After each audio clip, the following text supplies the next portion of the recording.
Pejim-baovao hafa tanteraka kosa indray dia nanomboka androany ary tsy farana raha tsy amin'ny faha-20 aogositra ny atrikasa mikasika indrindra ny fanaovana fanadihadiana ny loza-pahazo an-dranomasina ny OMI na ny Organisation Maritime Internationale eto Madagasikara no mikarakara izany miaraka amin'ny ministera ny fitaterana sy ny APMF. Claudia Rasoulson sy Laza Morkana.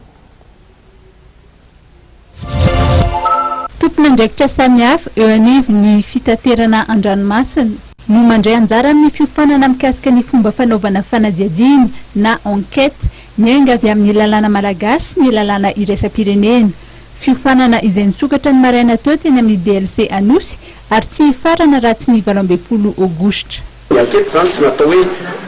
hitoriana fa natao hoe ahoana ny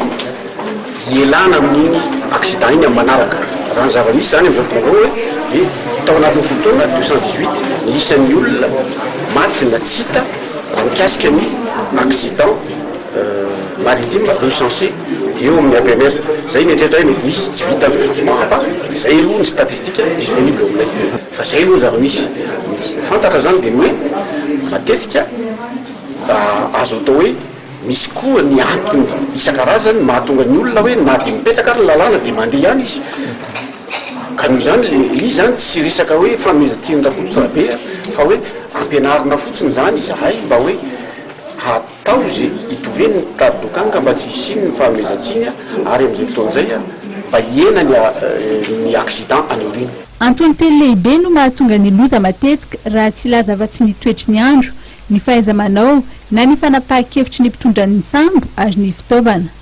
Marihana fa ny fanadihadiana atao mikasika ny loza dia fanadihadiana ara-teknika izay mijery raha toa ka manaraka ireo fipetratak'ireo fifanarahana samihafa izay mikendry ny fiantohana ny filaminana an-dranomasina, ny fisorohana ny loto an-dranomasina ary ny fiarovana ny ain'ny olona ny sambo.